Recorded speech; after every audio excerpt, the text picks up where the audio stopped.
Hello and welcome to For the Wild podcast. I'm Ayana Young. Today we are speaking with JOSUÉ Rivas.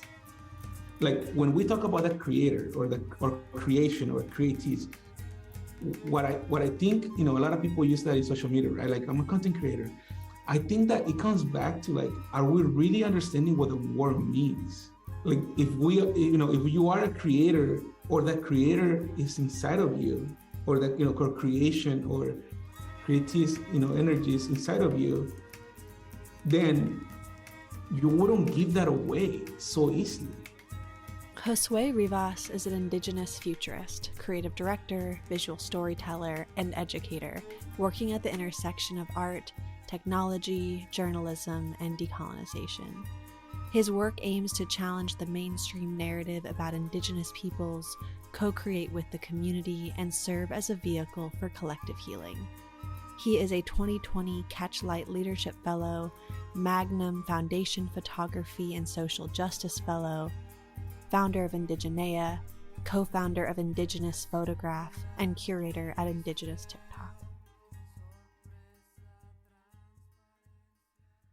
Oh, JOSUÉ, this is so lovely and warming to be talking to you after so many years. I still remember the times we shared together at Standing Rock and beyond, and yeah, it's really been wonderful to watch you and your work soar through the world. So thanks for being with us. Thank you for having me, Ayana. And yeah, it's great to reconnect and share story and, just be present. So thank you. Mm-hmm. Yeah, being present is the best gift. So I'm with you there. Gosh, there's so much to ask you. I've really, really appreciated following your work and both your photography and your words over the years. And I want to open by thinking about the practice of art, of photography, as a distantly creative act. And I just want to hear more about your relationship to the form and perhaps think through some of the words you use when describing your photography practice. Yes, definitely. I think we're in a very important time to tell stories, especially the stories that are our own. So when I look at as photography and visual storytelling, as a medium, as a tool, almost like a tool for channeling, right? It's like, how do we tell stories and share stories that are going to live beyond us, and things that are going to be hopefully not only remember but listen to. I think that so much of the process of making images is knowing that your perspective and that that angle that you photograph or that you make or that you show up to a movement, that's going to be complex, and it's also going to be meaningful beyond yourself. And I think that the camera and photography and now as we're looking into like social media and different forms of storytelling like TikTok, like how do we maintain a intention and then also an understanding and awareness of what that image does to our consciousness and to, most importantly, to our subconscious, I think. And how does that perpetuate trauma in ourselves? How does that perpetuate, harm? But also, how can we also use the same thing that is used often against us, which is the image, in order to heal ourselves, or in order to transform ourselves, or in order to transcend into a place of peace and rest, like, yeah, I think that the image it's a powerful medium at this time in our history. I don't know if I answered the question, but that's what I was feeling. No, it's good. It's a good opener. I'm thinking back to a conversation with Atmos magazine, and you're saying to them is, through that process, I learned that what we've been told about photography and the image making process is deeply colonizing. It involves a language of capturing or shooting or taking, and refers to people as subjects. It's the same colonial language people use to describe their treatment of Indigenous peoples and other folks from around the world. What I've tried to do is shed that energy, end quote. Mhm. Oh, what a conversation. So I'm just like, wow. Yeah. Yeah, I just want to like sit with that with you and explore the language of photography and how that manifests in the way that this medium has been used for, decades. Mhm. During Standing Rock and during that time, it was a pivotal moment for my own practice, right? Like my own awareness of how am I using this tool? How am I using this? I mean, it really is, I think, a necessity for humans to tell a story. I really think that we are constantly like digesting the stories that are told to us, but we hardly ever look within to like share our own story. And um, I remember at Standing Rock, after Standing Rock and, going through this journey of like understanding coherently what I wanted to do with this, I had to go back to like my childhood and I had to go back to my father being a photographer who, was also an alcoholic. You know what I mean? Like we were like, I was battling this, the camera in my own life had an abusive tone to it. Like when I thought about cameras or I thought about how people were making images or, taking, how people say, like, I was like, yeah, the camera is related to my own father, but also like universally, it's that relationship with the patriarchy, it's like, you look at all the Pulitzer Prize winners for the last 40 years, the majority are not women or people of color or, you know, folks that are, LGBTQ plus. Like it's primarily being told from this place of like a more, standard, paradigm. Let's call it that for now. But I think that for me it was like, how do we have to transform that. Like we have to transform the not only the language but the way that we use these images. So for me, I had to like forgive my father, and be like, hey, I forgive you for, for being the father that you were, but also for giving, I'm thanking you for giving you the gift of photography. And after Standing Rock, I went through that journey of me being a father, me seeing how that image that I know was the images that we were making a Standing Rock. Like, I knew they were going to be for a long time, but how does that relate to my son? Like how does that relate to my family? How does that relate to my community? And I had to go through this moment of transformation that I think allowed me to look inward and realize that we've been using the camera as a tool for extraction. And through that journey of like creating these spaces for Indigenous people to tell their own story, which is a project that we did in 2017 called Sending Strong, I was able to realize that I had to like dig into my own story. And in that journey, I found the language, right? Like I started thinking about how like when I'm making something like photography wise, I feel like I'm making something with something bigger than myself. Like it's not about Josué or it's not about like our creative team. It's like, how do we center something bigger than ourselves in the process of making? And in that process, then you realize that you don't want to extract from people, that maybe they're not your subjects. Maybe they're sovereign beings that deserve the the same treatment that, for example, a celebrity would get, right? Like you start realizing all these things that you're like, wait, hold on, like we have standards for the way that we treat people with a camera differently, and they all come back to extraction and yeah, it's almost like extraction and also this sense of like that relationship with their father, And I know that sounds weird, but it's like it's true. Like the camera has been in the patriarchal paradigm, and we need to like return to like a matriarchal paradigm that it's like co-created. You know what I mean? Does that make sense? Yeah. Yeah, I'm thinking about the program you did with Indigenous storytellers and distinctly or creating distinctly Indigenous photographs, and how there was an interview you did with Dazed Digital, and you're saying when you work with Indigenous people, you have a different set of rules as a journalist because historically, a lot of these communities have been documented and portrayed in a certain way. Everything from National Geographic to the pipeline opposition, end quote. So I'd love to hear you talk about what your protocols are and even what the editing process is for you when you shift between different, modes of, location and what you're there to do. Mhm.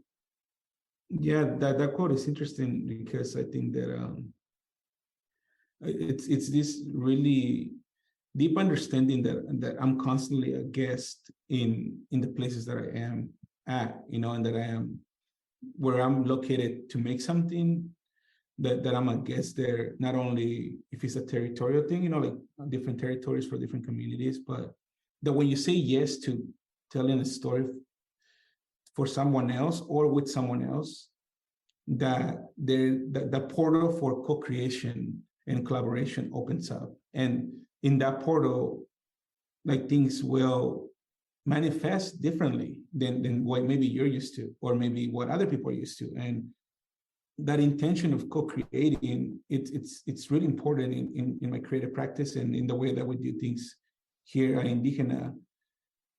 Because if we know who we're making for, so we have to ask ourselves the question, like, who are you making this for? And why are you making this?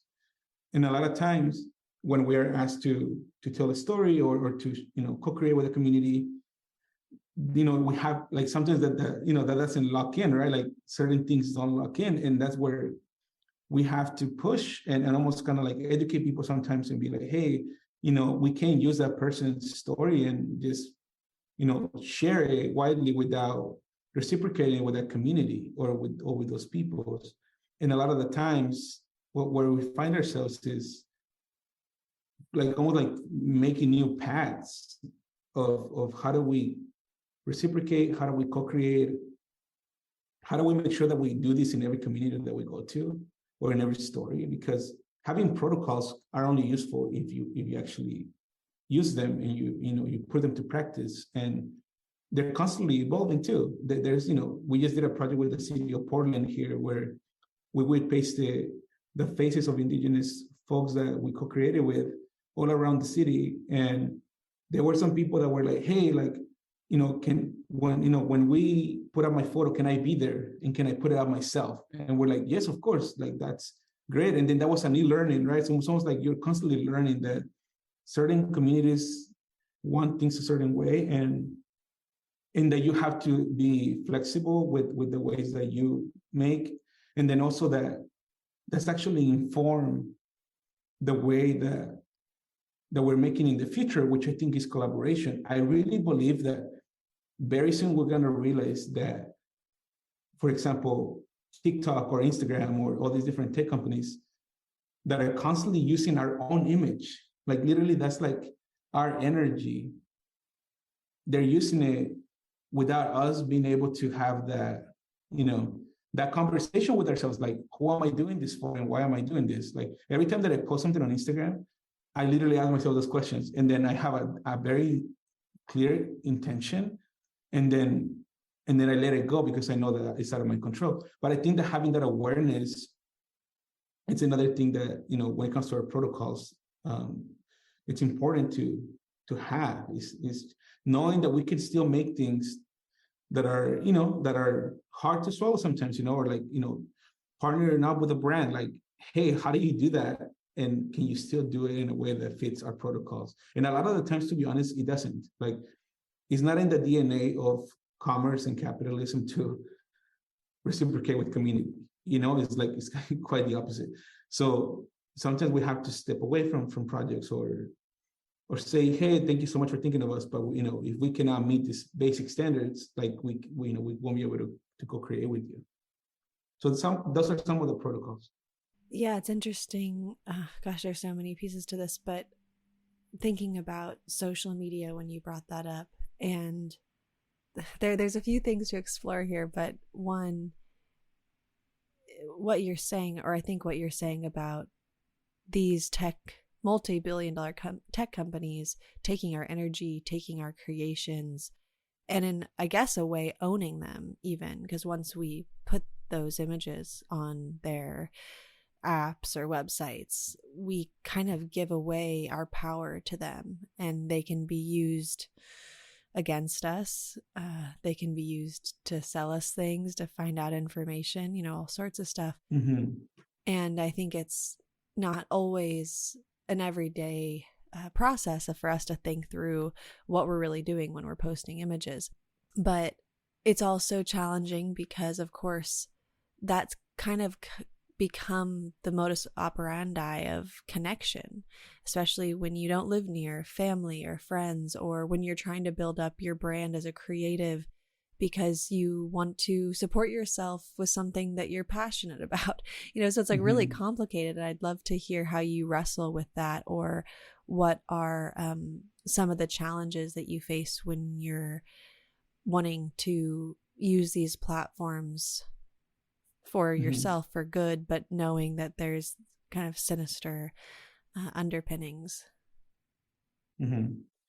Yeah, I mean, it's I think it comes down to the energy that is spent on on having a social media presence, or having an internet-based presence for for a business, or for even like people that are trying to make ends meet, right? Like there's people that is their job. Like I met people who they're like, oh yeah, my whole job is I'm a TikToker, and I'm like is that real? And it's like, oh yeah, it is. Like literally, their whole day schedule is around building this business and this character that is on TikTok, and that is like sharing, different things, right? I think it comes back to this idea of the creator, and I know I can speak on this in your podcast, because I think the audience is going to understand this a little more. But like when we talk about the creator, or creation, or creatives, what I think, a lot of people use that in social media, right? Like, I'm a content creator. I think that it comes back to like, are we really understanding what the word means? Like if you are a creator, or that creator is inside of you, or that, creation or creative, energy is inside of you, then you wouldn't give that away so easily. Like if we really understood that whatever energy is coming through us in order to be alive, and, be coherent, and, have a personality, and all these different traits that like make up this reality. Like if that is inside of us, then why are we giving it away so quickly? And why are we giving it away in a way that is basically being sold back to us? Like, so with there's that extreme of how I see that. And there's also, like, for example, Indigenous TikTok, which is this page that I've been curating for like a year and a half. Like during the pandemic, I just started like asking other people if I can share their TikToks, and then we created this page, Indigenous TikTok. Then you look at that, and honestly, like that's been I learned so much about how people operate on social media based on this page, because what you realize very quickly is that a post, especially now that are reels, right? Like a post will do so well if there's conflict. Like the engagement will go up so much more if there's conflict. And it has to come from someone, especially like a lot of times it's like, someone just like making a racist comment, and then being like, from there, the whole like people start fighting. I kind of picture it like all these people are fighting in this like circle in the middle of town, and everyone's like it's getting bigger because there's a group of people.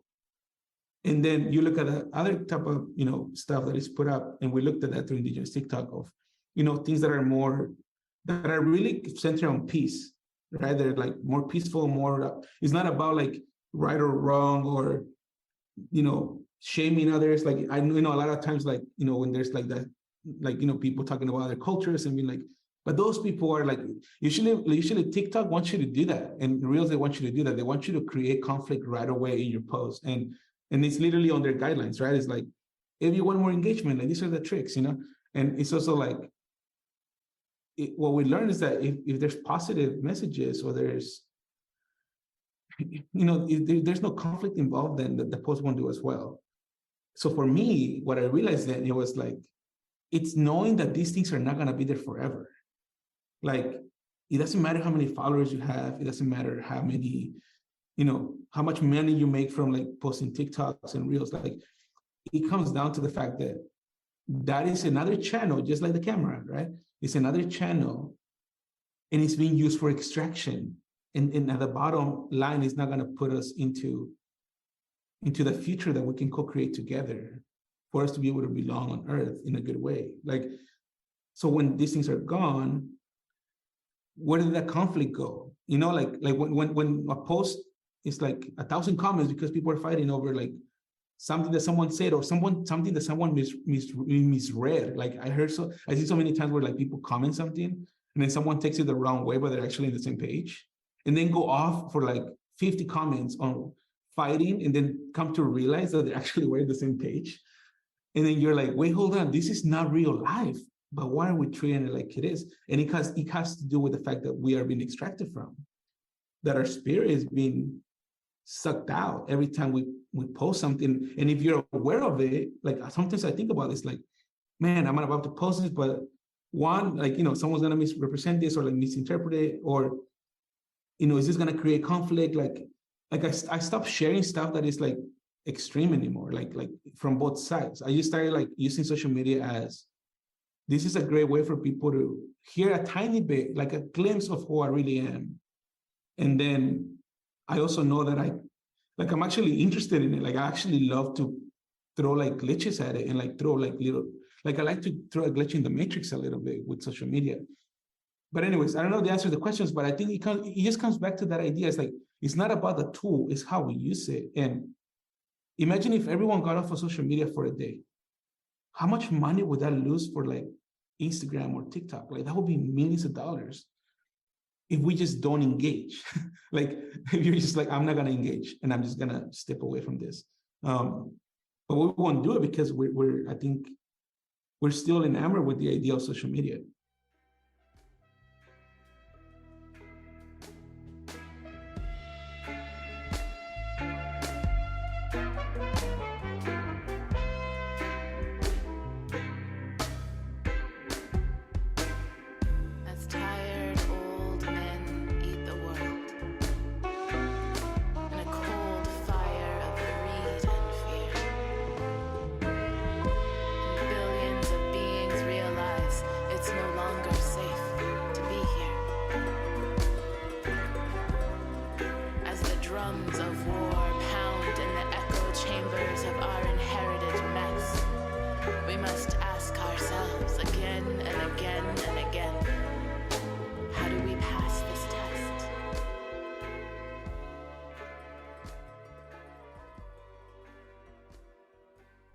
Mm-hmm. I just had this vision, and maybe I'd seen it in a movie or something, but it's like all of us humans are going around with this kind of like zombie brainwash connected to the computer or something, and then all of a sudden it disappears, and then we're like standing on the earth not really knowing where we are or who we are or what we do next. But there will be something else. Like I think sometimes when we get wrapped up in these addictive habits, it can feel like, well, what would we do without Instagram? Like we'd be bored. What would we do if we didn't have these outlets for connection? And I think what we'd learn is that there's so much more connection to be had that's probably more meaningful, more impactful, more effective for what we or how we want to be with the earth and with each other. But yeah, I like how you said enamored. I think that's a really good word too. And I see that for us. And it really just makes me think more about extraction. And it's hard because, you know, a lot of us aren't extracting in the sense of fossil fuel extraction for our income. But like we've talked about, photography can be extractive. Honestly, every single way to make money can be extractive, and in a sense has an extractive foundation to it, because that's how our financial capitalistic system is set up. And so I think it's really fascinating, the work that you've been doing with bigger brands. And it's a tricky subject, and that's why I want to hear you talk about it, because I think it's important for us to understand how we, well, how do I say this? Because like there's like this binary where it's like, this is good, this is bad. And it's really easy for us to judge things, especially with social media. It's really easy to to create conflict out of everything, even though we're all implicated in it together.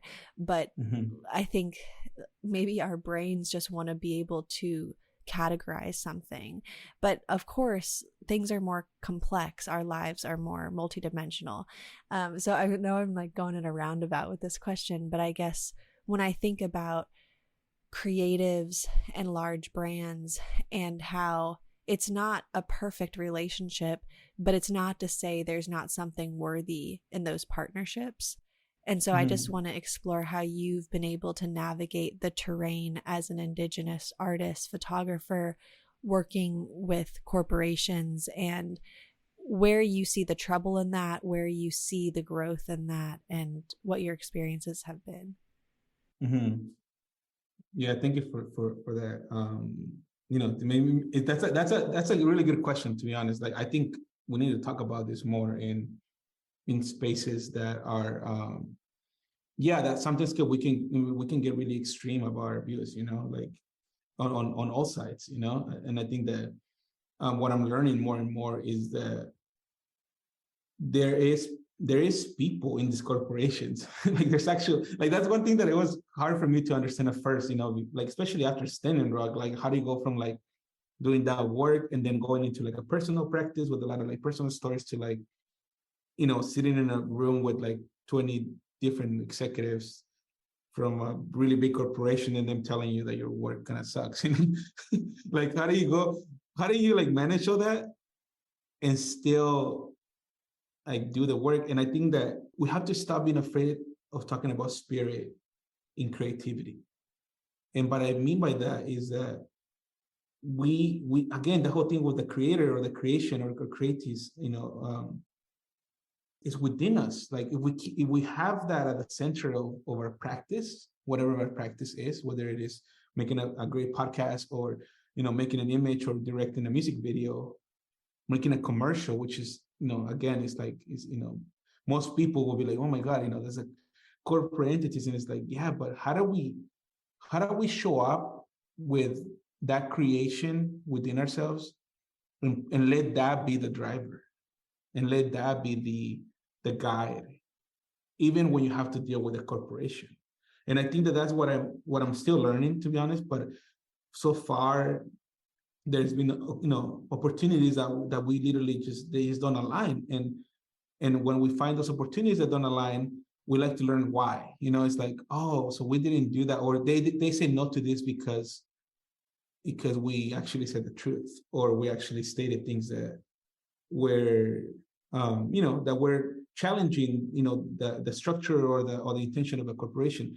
And I think that that's totally okay, and I'm okay with that. Like, I'm okay with not being invited to another next diversity thing at this like corporation. Like, I'm okay with it because I'm not making it for them.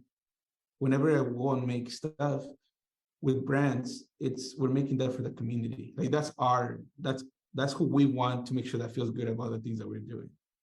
And that's really hard too, because community is a completely different thing, right? You're dealing with a corporation, then you're dealing with community, which is also complex. It's not like easy. It's not like, perfect, all the time. So if we can focus on our guide towards the community, then the community informs you, of what they like and what they want. Right now, obviously, there's a lot of emphasis on, indigenous stories from North America, but as we grow, like, I want people to just reach out to me because they want to tell human stories. You know what I'm saying? And it's like, but it will be the same thing. It's like, it's like, hey, can you meet these basic things which are centered around the community and coming back to the community? Because you're gonna use it to go sell your shoe or sell your T-shirt, but you have to actually reciprocate with the community in a way that makes sense for them. Not that makes sense for you, but like, like, I remember seeing this photographer who is really famous photographer who photographs like indigenous tribes around the world. And we were on a panel together, and I asked him the question. I was like, hey, like, so, how do you pay back these folks? Like, you're selling these books for like $900, that are like, has the faces and the people in it. And he's like, well, they don't really accept money. They don't care about money, so I'll bring them gifts. And I was like, yeah, but are you sure they don't accept money? Like, it's kind of questioning a little bit. And then I realized that it's what works for it's like that history is never told from the perspective of the oppressed. You know what I'm saying? Like, it's like, how do we make sure that these corporations are telling stories and honoring the communities that they want to work with, and also like not be reactionary. And this comes back to the whole thing about language, and this comes back to the whole thing about why do we send people to war to photograph and not send them to make like work about peace? You know, it's like we have a war photographer at war, but we don't have a peace photographer at war. Like, it just comes back to that idea that conflict, it's what feeds the algorithm and it's what feeds the corporation. You know, there has to be an Adidas to a Nike, like, because it's conflict and it's gonna make all of them more money. And it's like, I remember showing up. I mean, I don't know if somebody will hear this from Adidas or Nike, but I remember showing up to like a Nike thing, like wearing Adidas, and I was like, "What is a big deal?" You know, this is my shoe. Like, that's what I'm wearing today. And then I realized, oh, it is a big deal to them because all they care about is how they're perceived, so they can keep selling stuff. No shade on any of them, but I just think it's kind of silly, you know. And like sometimes we'll say things, not say things like that, but like we'll show up to places and the community will have very specific needs or requests that might seem like out of, like, they might seem weird to like a brand, and then we're like, well, to you that's weird, but to the community that's actually what they need, you know. And that's why this is a specific community. And then the whole thing about reaction and being proactive is that in 2020, I have a friend who works for, who has a consultancy, you know, agency that consults brands about like diversity and race and all these different things. And he's African American, and he was like, hey, we're talking about like his growth and stuff like that. Like the growth went like 300% growth during the George Floyd thing, you know.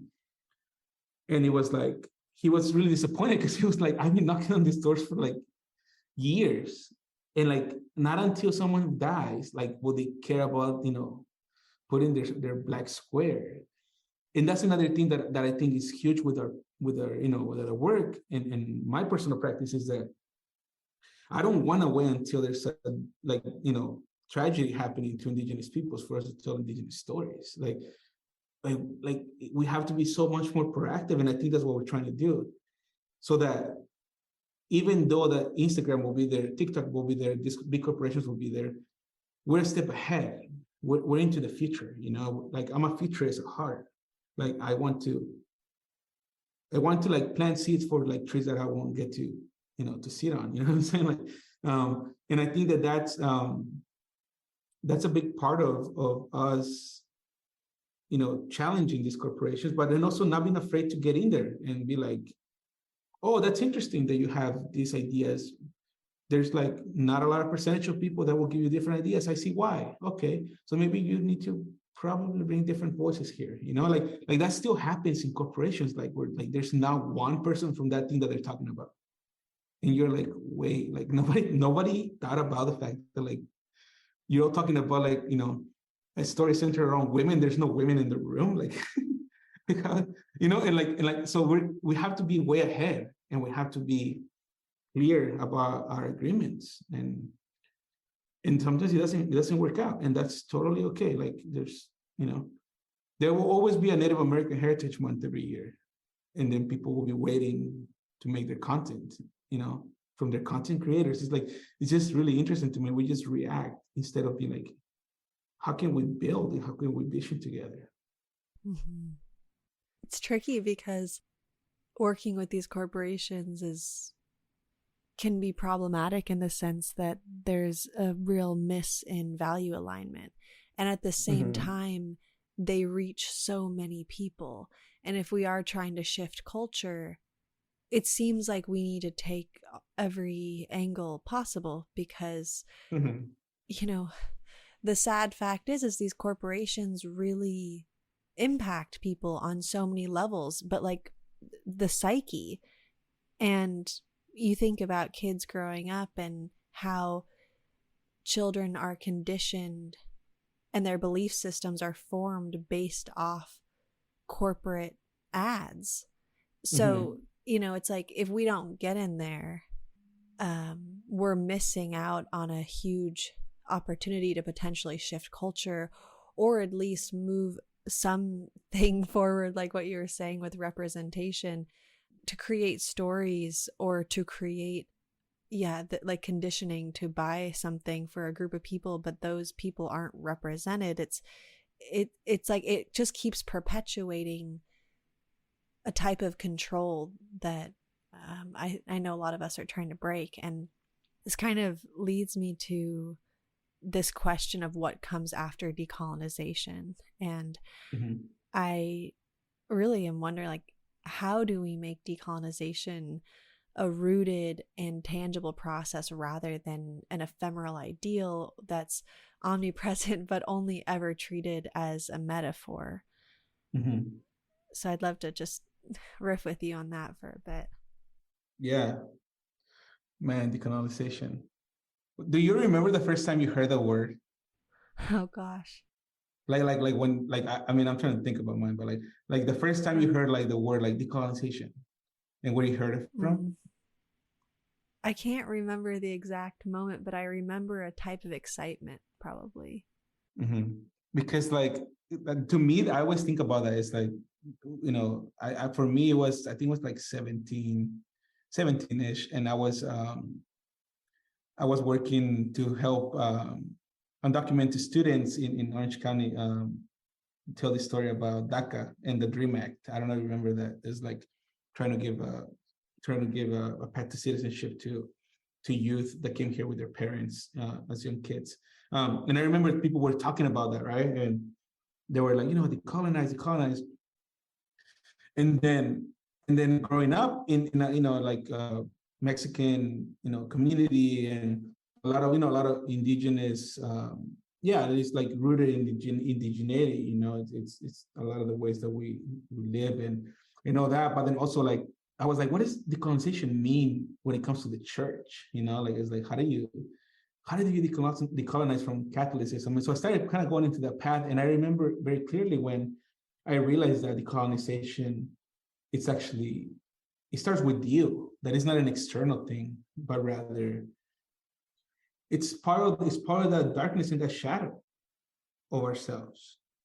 And it's almost like I used to be afraid of being colonized. Like I used to be afraid of like having colonizing thoughts or colonizing like habits, you know, like especially growing up like Catholic, especially growing up like, you know, very um like it's just like a very macho culture, you know, like it was like, and I remember thinking that that part of our culture, that part of ourselves, and that part of myself had to be, instead of fearing it, I have to be curious about it.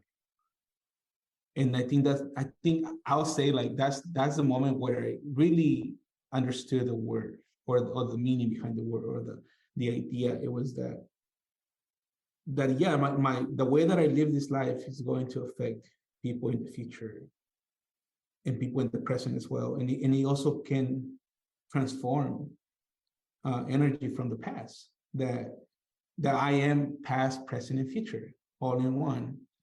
And that decolonization, it's part of that. That is part of the complexity of myself, and also the complexity of a community, or the complexity of like a relationship with a corporation. You know, like it's not just like, it doesn't have to be this or this. It can be this and this. And I think that's when I realized a lot of these thoughts about the collective act of decolonizing, especially through storytelling. And I think there's a future. I'm telling you, like we're gonna realize one day, like, yo, like I feel so drained by Instagram or TikTok or this next thing that I need to do because everyone else is doing it, and we're gonna return, at least the ones that you know that are gonna take that path, but we're gonna return to like hugging a tree or like listening to the ocean. You know, it's like, I know this sounds like out there, but I think people, and this is just my own belief and my own hope, you know, is that people realize that they don't need an external medium in order to be okay with themselves, and to like, decolonizing is that, it's like being okay with who you are, and also taking action to be curious and like plant those seeds for the future. You know, it's like how do you do that? knowing that you're not even gonna be there, like knowing that the way that I approach my son's, like, disappointment about soccer, like that's gonna affect like his great grandkids, because my son's gonna like remember my reaction.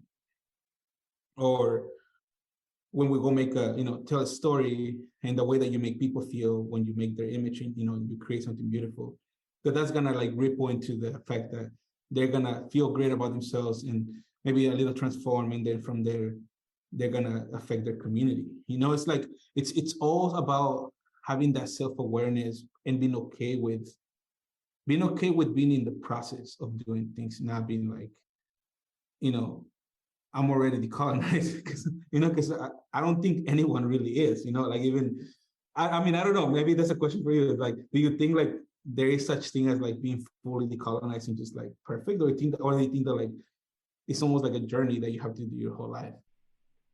I would say the latter. I think it is a process. I mean, not to equate it to enlightenment, but I don't think it's something that we can just grab and hold stagnant and think that we've done it. And I think that's part of the pressure of it, is that at least in the Western reductionist mind, we've really been taught to think that if we follow a certain protocol, then we'll have achieved whatever it is that we're going for. And if we just follow these rules, then therefore we get to the top of something. And in a sense, like, that is an antithesis of being present, or like even the idea of being present and decolonization, which I think they're connected. It's something to tap into every single day. And I think that, especially with decolonization, if we try to put these ideals of perfection and purity on that, not only are we missing the point, but I think we're really setting people up to fail, because we live within this system that makes it nearly impossible. So in a sense, like, anything we're doing to reconnect and to be aware should be celebrated, and not told like it's not enough. As much as I wish we could do a hell of a lot more, like I really do. I really wish we could be faster and more effective in our healing. But, I just don't see us being able to heal in such like firm walled spaces, or like I don't see that as, I don't witness that in myself or others as the way we heal or the way we become whole. So I don't know if that answers the question. Maybe that was a little too tangential, but yeah. No, I mean, it touches on a lot of good points about like the journey being educational, and almost like you learn from the feedback, and from the challenges that arise in your decolonization process, and also like they become opportunities, right, of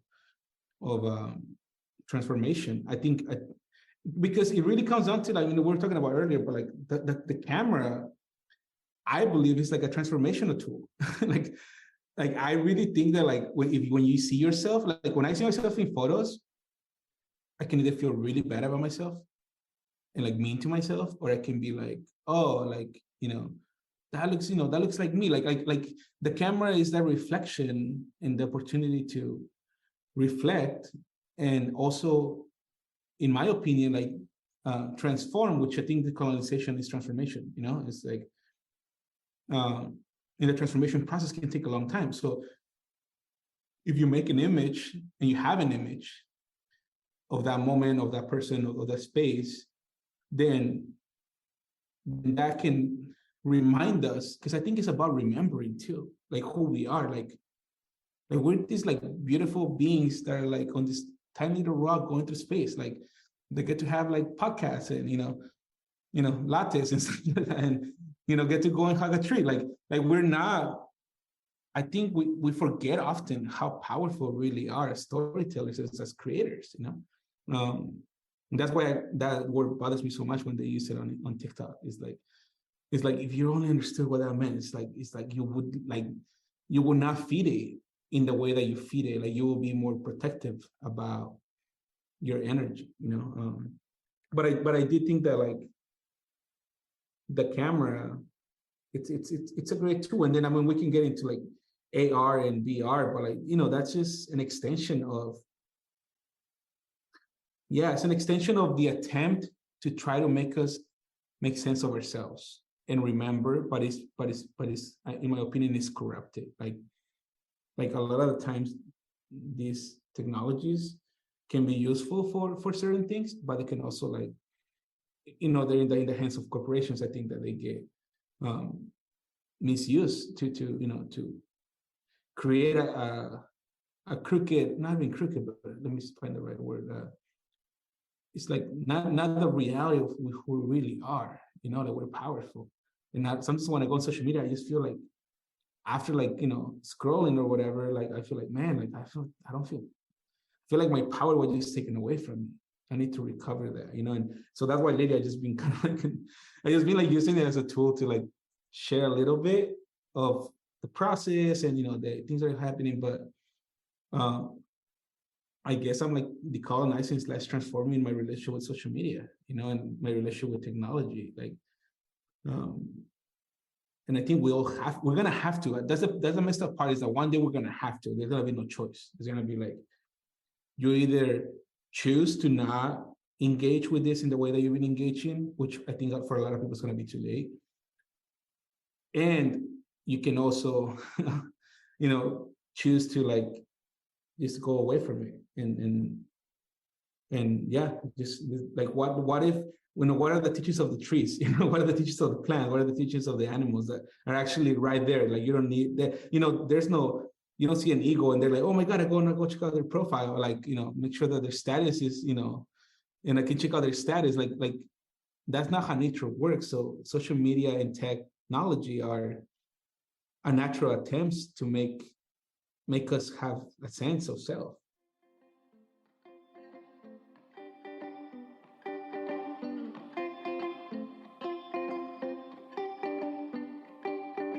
¿Qué es más importante? Yo no sé. A veces el amor, a veces la libertad, a veces ser un árbol, a veces escapar, ir contra la corriente o fluir con el mar. Realismo mágico, mágico, mágico. Realismo mágico, mágico, mágico.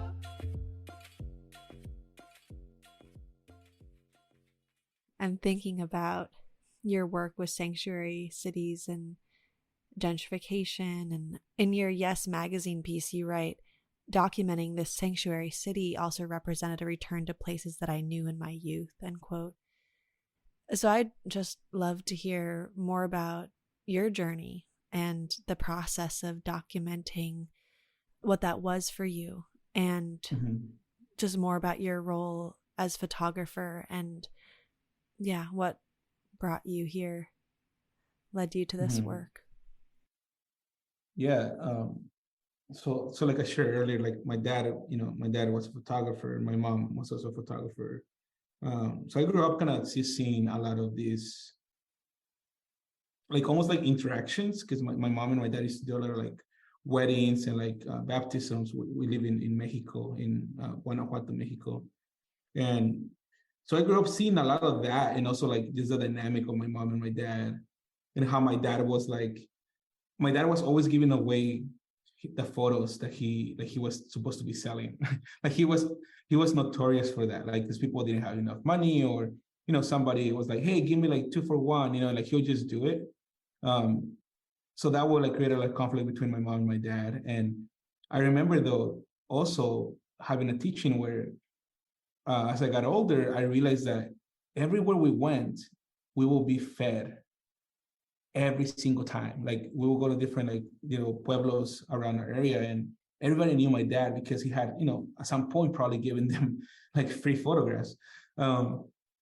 So now in retrospect, it's like, I think getting older, when I first came to the United States when I was 11, I was battling a lot of that, right? Like this relationship with photography, this relationship with, migrating to a place that was culturally and energetically like very different, but also very, it was like America was defined in my mind. Like, oh, America is this, the United States is this, in Spanish we say el norte, like the north is like this, and then realizing as I got older, when like my early 20s,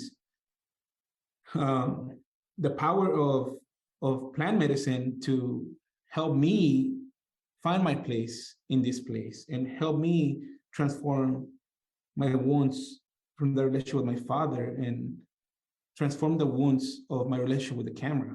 I was a young man, just, early 20s, transforming, and then realizing that transformation is healing. That in that process of me accepting that, my father calls me for the first time in like 10 years. And he's like, hey, I miss you. Like, I want to apologize for, for growing up, like, in the way that you did.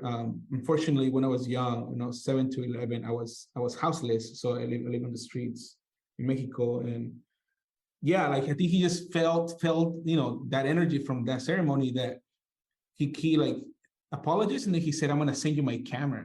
Like, I literally have it right behind me right now. Like, it's my dad's camera. And he's like, I'm going to send you this camera, without him knowing anything. Like, so I don't say that the camera that I picked up the camera. I think that the camera picked me up, because now this thing that I was using, and I realized later on that wherever I put my lens, like, that thing would amplify.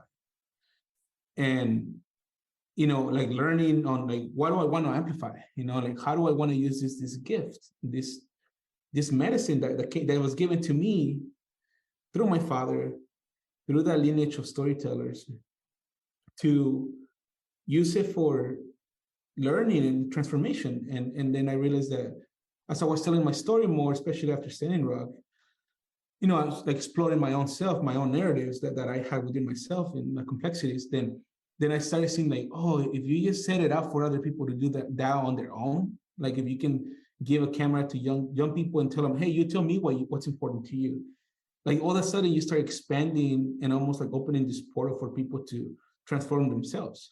Like, it's as simple as that. It's like, when we have the opportunity to tell a story with intention, and not just like take a selfie or like do like a really random dance on like at Walmart, like, when we actually are intentional about it and we're like using it, then that thing amplifies us and amplifies our ancestors and the future generations, as people will never meet.